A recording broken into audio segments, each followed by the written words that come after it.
네, 마감될 시간입니다. 키워드 먼저 화면으로 만나보시죠. 네, 오늘의 주제입니다. 빅컷에도 증시 주춤, 그래도 담아둘 섹터는 자동차라고 정해봤습니다. 관련해서 FL자산관리의 길건우 대표와 함께 이야기 나눠보도록 하겠습니다. 안녕하세요. 네, 안녕하십니까. 네, 빅컷을 했는데 뭐 시장 왜 이럽니까? 왜 이렇게 갑자기 우울하기 시작해요, 톤이? 아니, 지금 니케이는 2%가 올랐고 상해종합만 해도 지금 옆 동네들이 다 오르는데 우린 왜 이럽니까? 우리나라가 반도체가 좀 세서 그렇다라고 생각을 하시는 게 맞을 것 같고요. 그러니까 지수가 조금 그랬지 아래를 조금 보시면은 많이 올랐습니다, 오늘. 오른 종목들은 다 올랐습니다. 네, 오른 종목들은 다 올랐죠. 네, 그렇죠. 모건 스탠리 때문인 거지. 오른 애들은 올랐다라고 생각하시면 될 것 같고, 사실 이제 반도체 영향이 제일 컸던 것 같아요. 모건 스탠리에서 또 자꾸 반도체에 자꾸 겨울을 불러오는 친구가 좀 이렇게 말이 안 맞음에도 불구하고 시장이 불안할 때 던지니까 반응을 하는 것 같아요. 그래서 어찌됐건 최근 5거래일 연속으로 엔비디아도 조금 빠졌었고 필라델피아 반도체 지수도 명절 연휴 때 조금 빠졌고 그러니까 우리나라 명절 끝나고 첫 시장이잖아요. 반영할 수밖에 없었다라고 생각을 하시면 될 것 같고 그다음에 이제 증시에서 어찌됐건 수급이 많이 쪼그라들었다라는 건 알고 계시잖아요. 그러면 수급이 쪼그라들었어요. 그러니까 쓸 수 있는 돈은 적은데 어찌됐건 다른 쪽으로 옮겨붙어야 돼요. 오늘 바이오도 많이 갔죠. 게임주들도 조금 움직였죠. 다시 또 이제 밸류업 기대감에 금융주들도 조금 움직였거든요. 그럼 여기 수급은 또 뭘로 들어가냐 이거예요. 그래서 갖고 있는 반도체가 조금 차익 실현도 나오고 나중에 이제 목표가가 많이 떨어지다 보니까 조금 불안 심리에 조금 매도도 많이 물량이 나오면서 그게 조금 옮겨갔다라고 생각을 하시면 될 것 같고 당분간은 이렇게 왔다 갔다 할 것 같습니다. 하지만 뭐 모건 스탠리 쪽이랑 반도체 지금 업계 쪽에서는 완전 반대로 얘기하고 있거든요. 니네 옛날에도 틀리지 않았냐? 라고 얘기를 하고 있고 모건 스탠리에서 얘기한 게 이거예요. 스마트폰이나 PC 수요가 많이 줄어들어서 D램 가격 자체가 많이 떨어질 거다라는 거랑 HBM 공급 과잉이다라고 얘기가 나왔는데 제가 볼 때는 이 두 가지 다 반박이 충분히 가능합니다. 첫 번째 이제 스마트폰 PC 수요 감소로 D램 가격이 떨어진다. 근데 수요와 공급이거든요. 근데 스마트폰 쪽도 보면은 이번에 명절 때 간만에 TV 보는데 광고에 3분의 1은 다 아이폰이더라고요. 아이폰이 안 팔릴 것 같아서 광고 더 하는 거 아닙니까? 아니에요. 저는 의외로 지금 시장에서는 조금 그렇게 반응을 하고는 있는데 교체 수요는 저는 충분히 많다라고 봅니다. 왜 그러냐면 최근 들어서 스마트폰을 바꾸는 거는요. 둘 중에 하나입니다. 진짜 새로운 게 나오든지 아니면은 내 거 핸드폰 기존 용량이 딸려서 바꿉니다. 그렇죠. 어쩔 수 없어요. 기존 걸 제 거 지우더라도 안 되거든요. 핸드폰이 버벅거리고. 그래서 바꾸는데 그 교체 수요가 저는 이번 수요라고 봐요. 16과 17. 그러다 보니까. 그러니까 이게 문제가 뭐냐면 16으로 바꿀 수도 있겠지만 17에 대한 기대가 더 크니까 이게 지연될 거라는 분석도 있는 거잖아요. 지연이 되더라도 사실은 하반기는 항상 증시의 하반기는 내년 상반기 거 땡겨오거든요. 그렇죠. 근데 17이 내년 상반기 때 나올 거 아니에요. 그러면 어찌됐건 주가에는 반영이 될 거고 그다음에 15가 의외로 안 팔렸다라고 생각하시는 분들이 굉장히 많은데 전작 대비해서 의외로 선방했습니다. 중국 스마트폰이 그렇게 나왔음에도 불구하고 그래서 아이폰은 크게 흔들리지는 않는다. 그리고 아이폰 자체가 사실은 프리미엄 핸드폰이라고 하는 $1,000 이상에서는요. 점유율 자체가 어마어마합니다. MS를 어마어마하게 잡고 있기 때문에 저는 어찌됐건 스마트폰 수요도 살아날 걸로 보고 PC 수요도 사실은 저희가 코로나 때 이미 교체 수요를 미리 땡겨서 썼어요. 근데 일반적으로 노트북과 PC의 교체 주기가 5년 왔다 갔다 하거든요. 그럼 그 주기도 사실은 올해랑 내년이 이제 교체 주기인 거예요. 그러면 내년 전망치 나쁘지 않고요. HBM 공급 과잉 얘기하는데 지금 엔비디아 이번에 그 젠슨 왕이 나와서도 얘기했잖아요. 수요가 너무 많아서 기분이 좋다라고 얘기를 했고요. 방금 전에도 이제 앵커님 앞에서 얘기하셨지만 MS랑 블랙록이랑 AI 인프라 동맹했어요. 그러니까 여기에서 또 인프라 동맹의 주는 뭐냐면 AI 데이터 센터랑 거기에 들어가는 에너지원 같이 하는 거거든요. 근데 이렇게 지금 서로 전쟁인데 HBM에 대해서 벌써 수요를 안 된다라는 하는 얘기는 저는 좀 어불성설이다라고 보고 있어서 별로 그렇게 신경 안 쓰셔도 될 것 같습니다. 너무 기우다? 기우다. 그러면 네. 지금 외국인이 이렇게 삼성전자와 SK하이닉스를 팔고 있는 건 단순히 차익 실현을 해서 잘 갈 섹터를 담아가는 거다라고만 해석하면 될까요? 그렇게 보셔도 되고요. 네. 근데 그래도 불안하잖아요. 그쵸. 그러면 이제 숫자를 한번 보시면 좋은데 앞에는 제가 수요를 얘기했으니까 공급도 얘기를 해볼게요. 네. 그러니까 D램 가격이 안전하게 우상향을 하거나 유지만 돼도 사실은 괜찮은 거거든요. 근데 지금 HBM3가 기존의 주요 제품들이었어요. 근데 3E로 하반기부터 지금 바뀌어가고 있습니다. 그러면 내년은 주도가 3E가 될 거예요. 근데 지금 삼성전자와 SK 하이닉스에서 실적 발표하고 내년 가이던스 얘기할 때 어떤 얘기를 했냐면 HBM 이미 내년 거 물량 끝났다. 그러니까 다 이미 팔린 거예요. HBM 같은 경우 미리 만들어 놓고 파는 게 아니라 주문 들어오면 파는 거거든요. 그럼 3E 쪽을 계속 수요를 맞추려면 기존 D램 라인이 바뀌어야 됩니다. 그러니까 기존의 D램 라인이 수요가 조금 떨어지더라도 HBM으로 바꿔버리면 돼요. 수요를 따라가야 되니까. 그러면 기존 D램 가격은 올라갈 수밖에 없습니다. 그래서 지금 PC D램 가격 4분기 때가 작년 대비해서 그다음에 전 분기 대비해서도 한 5에서 8% 정도 늘어날 걸로 예상하거든요. 그럼 D램 가격 선방했죠. 그다음에 이제 낸드 쪽 ESSD 쪽도 보면은 지금 8월에 수치 나왔는데 8월 가격이 16에서 19% 정도 늘었어요. 네, 그리고 4분기 전망치도 최대 8%까지 늘 거거든요. 그럼 가격 선방하고 있죠. 공급적인 측면에서도. 그러니까 수요와 공급 둘 다 보더라도 사실은 이건 기후여서 최근 들어서 어찌됐건 조금 빠지긴 했지만 실적 발표 3분기 거 나오고 나면은 시장에서는 또 다르게 반응을 할 거예요. 그래서 너무 가지고 계신 분들도 불안해하지 마시고 반대로 반도체 아예 나 손 못 대겠어라고 하시는 분들도 생각을 조금 바꾸셔도 저는 될 것 같아요. 그럼 기후라면 지금 이렇게 빠질 때 매수 가능하다? 저는 충분히 매수 가능하다고 봅니다. 지금 그러면 10월 초까지는 어쨌든 지금 이벤트 공백 상황이잖아요. 네. 삼성전자가 네. 실적을 발표하기 전까지는. 맞습니다.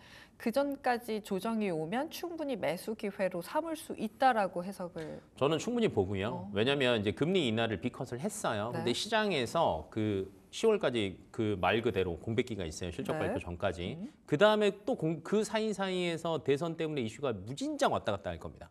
이 상황에서 주도 섹터를 명확하게 잡을 수 있느냐? 그거 어려울 거예요. 네, 상황에 따라 바뀌어야 되니까. 근데 반도체는 그 주도에서 사실은 크게 벗어나지는 않아요.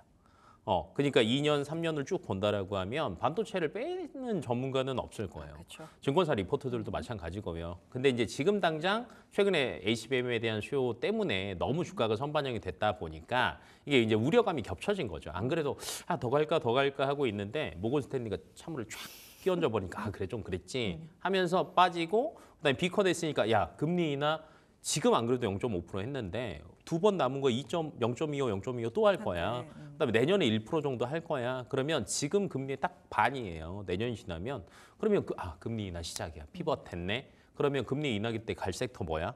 오늘 바이오 움직이는 거 보세요. 네, 그리고 게임주 내셨거든요. 근데 최근에 게임주들이 움직이기 시작하고 네. 있잖아요. 그러니까 시장의 수급이 움직인 거예요. 네, 그래서 너무 그렇게 어렵게 생각하실 필요는 없다. 많이 빠질 때마다 어찌됐건 매수의 기회로 삼으셔도 저는 충분하다. 일단 주도주는 없지만 그래도 어쨌든 IT에 대해서 부정적으로 볼 이유는 없기 때문에 담아갈 수 있는 기회가 될 수 있다. 하지만 주도주가 없기 때문에 지금부터 사람들은 다른 섹터를 찾을 거거든요. 오늘 바이오가 그랬죠. 그렇다면 바이오 이외에 우리가 담아갈 수 있는 게 오늘 주제가 자동차란 말이에요. 네. 완성차 업체들도 담아갈 수 있다라고 보시는 걸까요? 네, 저는 충분히 가능하다라고 보는 게 최근에 그 주가 변동성이 굉장히 심했잖아요. 뭐 이틀, 3일 가는 섹터들 없었고 네. 기업들도 거의 없었거든요. 근데 시장에서 변동성이 굉장히 심할 때 조금 안전하게 갔던 게 금융 관련주였습니다. 네, 근데 금융주가 왜 안전하게 갔냐면 그나마 밸류업 기대감. 그러니까 아직까지 기대감들이 남아있는 섹터는 좀 잘 갔어요. 근데 이제 자동차 쪽도 보면 최근에 어찌됐건 현대차가 얘기했죠. 내년부터 3년간 4조 원 자사주 매입하겠다. 라고 얘기했고 배당금 올해 마지노선을 10,000원으로 잡았어요. 그럼 분기 배당금 올려야 되거든요. 네. 그리고 3년 동안 매년 순이익의 35% 주주환원하겠다. 그러면 기존 수치보다 거의 10% 이상 올라간 거예요. 그럼 밸류업에서 사실은 은행, 금융주만 다 늘 수는 없습니다. 네, 그럼 여기에서 제조업 분야가 들어간다라고 하면 지금 제조업이라고 하면 반도체, 자동차 대표적인 거. 근데 반도체는 지금 주저하는 얘기가 전혀 안 나오고 있어요. 근데 자동차는 냈잖아요. 그러면 들어갈 확률이 굉장히 높겠죠. 그럼 상품 하반기 때 나오면은 연말에 나오면 어쨌든 반영될 거예요. 그래서 이런 것들이 조금 있다라는 거. 두 번째는 또 이제 최근에 자동차 쪽 현대차에서 좋은 뉴스가 나왔습니다. GM이랑 포괄적 협력을 위한 MOU 하겠다. 저는 이 포괄적이 정말 잘한 것 같아요. 왜요? 왜냐하면 현대차가 기존에도 잘 보시면 아시겠지만 미국에 투자 많이 했습니다. 투자 많이 했는데 항상 주가는 못 갔어요. 미국 자동차주 잘 갈 때 빠지고요. 미국 자동차주 빠질 때 더 빠지고요. 항상 이제 좀 평가 절하 당했다라고 생각하시면 되는데 이게 조금 애매한 위치여서 그랬던 것 같아요. 현대차 같은 경우가 전기차 라인업이 어찌됐건 미국 북미 쪽에서는 많이 점유율을 올리고는 있지만 그래도 아직은 조금 숫자가 미미하다라는 거. 그다음에 이제 내연기관 쪽에 어찌됐건 아직은 판매량이 더 많다 보니까 조금 반영이 안 됐다라고 생각하시면 되는데 최근 들어서 하이브리드 때문에 조금 그 가치가 조금 올라갔고요. 네. 그다음에 이제 북미 쪽에 준출은 하고 있지만 사실은 현대차의 주력 판매가요 중소형 라인입니다. 그다음에 중형 SUV. 근데 북미 쪽은 보면은 사실은 대형차를 선호해요. 그렇죠. 근데 GM의 메인은 대형차거든요. 이걸 갖다 팔 수 있고요. 그다음에 아마 11월에 대선이 결과가 나오고 내년이 넘어가다 보면은 결론은 해리스도 마찬가지고 트럼프도 마찬가지고 결론은 저는 관세 얘기는 계속 나올 것 같아요. 왜냐하면 해리스는 지금 어찌됐건 부자 감세 안 없애고 계속 더 하겠다라고 얘기를 하고 있고 그다음에 트럼프는 없애겠다라고 했어요. 그러면 둘 다 이것만 올리면 불만이 생기거든요. 그러면 해외에서 들어오는 기업들한테도 세금 더 때릴 거고요. 트럼프 입장에서는 이쪽에서 못 받으니까 밖에서 왕창 때릴 받아야죠. 거예요. 그러면 자동차는 항상 그 관세에서 권리적거립니다. 그러면 우리나라에서 생산하면 혜택 줄게는 분명히 들어갈 거예요. 그러면 GM 거를 같이 쓴다? 충분히 가능성이 높다라는 거죠. 그래서 평가를 다시 받을 수 있다라는 관점. 그다음에 판매되는 자동차의 라인업들도 늘어났다. 그러면 생산량도 어찌됐건 받쳐주고 판매량도 늘어나니까 매출도 늘어나는 구조다라는 관점으로 보신다라고 하면 저는 자동차 섹터 하반기 때 괜찮을 것 같습니다. 네. 네. 첫 번째로는 일단 주주환원책에 영향을 받을 수 있는 부분이고 두 네. 번째로는 GM과의 협업을 긍정적으로 볼 수 있겠다라고 말씀을 해주셨습니다. 최근에 사실 이 현대차가 제일 많이 움직였었던 게 인도법인 IPO 이야기가 나오면서 많이 움직였었어요. 네. 거기서 IPO 하면은 뭐 몇 조를 가져올 수 있다더라 라면서 급등을 했다가 그걸 사실 지금 많이 반납을 해낸 상황이긴 한데 인도법인 IPO는 계속해서 주가에 긍정적으로 영향을 줄 수 있을까요? 아니면 이미 다 반영이 됐을까요? 이제 그때 당시에 그 예비 투자 설명서 제출했다라고 할 때 이제 시장에서 조금 반영을 했어요. 왜냐하면 그 현대차의 주요 판매되는 대륙이 아시아, 북미, 유럽 이렇게거든요. 그리고 인도가 포함이 돼요. 근데 인도에서도 어찌됐건 판매량도 괜찮고 점유율도 굉장히 많이 올리다 보니까 시장에서 굉장히 좋게 생각하고 있었는데 이걸 IPO 해버린다? 근데 그 자금을 가지고 다시 재투자를 해서 판매량을 늘린다? 굉장히 좋은 소식이잖아요. 근데 이제 이때는 예비 투자 설명서 제출한 거예요. 근데 이거를 심사하는 게 평균적으로 두세 달 걸린답니다. 그러면 이제 6월 14일 날 제 기억으로는 14일인데 그러면 이제 9월 14일이잖아요. 네. 그러면 아마 이번 달 말이나 다음 달 초쯤 되면 된다 안 된다가 나올 거예요. 근데 예를 들면 안 된다라고 나오면 시장에서는 주가가 조금 빠지겠죠. 근데 안 될 이유를 한번 찾아본다라고 하면 사실은 제조업은 안 될 이유가 별로 없습니다. 예를 들면 이제 바이오나 뭐 아니면 이제 우리나라 뭐 이커머스나 이런 것들처럼 한다라고 하면 자국 것 때문에 조금 배척을 할 수는 있어요. 네. 근데 반도체나 자동차나 이런 거 들어와서 뭔가 한다? 인도 시장 입장에서는 더 좋은 거거든요. 그래서 반려될 가능성은 저는 굉장히 낮다라고 봐요. 근데 이거는 이제 제 개인적인 의견이라서 어떻게 될지는 모르겠지만 네. 반려될 가능성은 굉장히 낮다. 그러면 시장에서 9월 말 10월 초에는 이것까지 또 가지고 올 거예요. 그래서 아직까지 재료는 소진되지 않았다라는 관점으로 저는 보고 있습니다. 아직까지 인도법인 네. IPO에 영향을 받을 수 있다. 뉴스가 나오면 한 번 더 주가가 움직일 수 있다라고 말씀을 해주셨어요. 지금 얘기를 쭉 들으면서 느끼는 건 어쨌든 완성차에 대해서 긍정적으로 얘기를 해주신 건데 네. 그렇다면 부품단은 어떻게 보시는지도 궁금해요. 왜냐하면 사실 자동차 업종 내에서는 현대차 그룹주가 제일 뭐 잘 네. 움직였고 부품단에 대해서는 그만큼 투자 매력도가 높지 않다라고들 많이들 보시기 때문에 자동차 부품주는 어떻게 뭐 하이브리드 쪽이라든지 뭐 아니면 뭐 실적이 잘 나온 종목이라든지 좀 더 볼 수 있는 여력이 있을까요? 최근에 사실은 자동차 판매량이 우리나라는 여전히 선방하고 있어요. 특히 하이브리드가 굉장히 선방하고 있는데 그렇다라고 해서 밑에 하이브리드 부품을 납품하는 회사들은 그러면 현대차 주가 갈 때 같이 갔냐를 보시면은 같이 가지는 않았어요. 왜 그러냐라고 생각을 해보시면 수급. 예, 수급 시장에서 돌아다니는 자금 자체가 조금 줄어들다 보니까 이게 온기가 널리 퍼지지 않는 거죠. 그러니까 대부분 이제 대장에서 움직이고 그 다음 섹터 넘어가고 이게 반복이 되다 보니까 안 퍼졌어요. 근데 현대차랑 GM이랑 뭐 MOU 했다라고 하니까 사실은 제일 먼저 움직인 건 코리아 FT랑 세방이에요. 예, 왜 그러냐? 얘네들은 원래 현대차의 하이브리드 납품을 하고 있었고 내년 전망치도 굉장히 좋아요. 근데 주가에서 반영을 하지는 않았는데 갑자기 GM이 덩그러니 딱 들어온 거죠. 그러면 GM은 그러면 현대 거 하이브리드 팔 수 있잖아. 그러면 납품하는 거 실적 늘어나겠네. 그러니까 기존에 플러스 알파할 만한 게 전혀 없었는데 재료가 생긴 거죠. 그래서 하반기 때 이제 예를 들면 근데 이제 이게 주도주가 자동차가 명확하게 자리를 잡아야 되는데 3박자가 맞아야 됩니다. 첫 번째는 아까 얘기했던 인도 IPO. 요거 맞아 떨어져야 되고요. 그다음에 밸류 프로그램 관련해서 빨리 얘기가 나와야 되고요. 그렇죠. 그다음에 현대차 3분기 실적 나오면 됩니다. 근데 이 3박자가 딱 맞아 떨어지면 현대차가 근데 그 전에 많이 올랐을 거예요. 그러면 이 훈풍이 어디로 간다?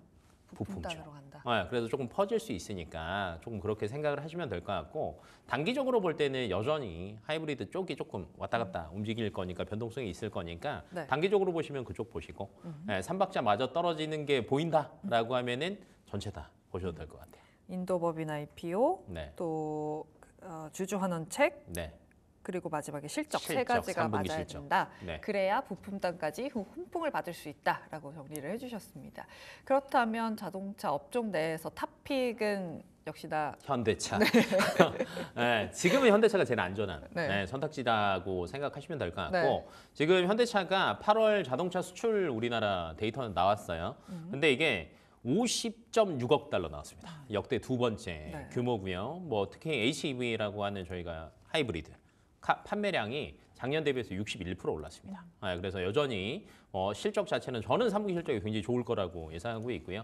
그다음 앞에서 얘기했던 3박자 두 개 다 포함됩니다. 인도 IPO, 밸류 없이 다 같이 가져갈 수 있어서 현대차 보시면 좋을 것 같고 목표가는 한 27만 5천 원까지는 무난하게 갈 것 같고요. 만약에 3박자가 너무 잘 맞아 떨어진다, 그럼 저는 정고점까지 노려보셔도 되실 것 같습니다. 정고점이라고 한다면 거의 30만 30만 원. 원 선인데 좀 기대를 해보고 뉴스도 확인을 해봐야 할 것 같습니다. 네. 현대차 이야기 쭉 나눠봤습니다. 지금까지 FR자산관리의 길건우 대표와 함께했습니다. 고맙습니다. 네.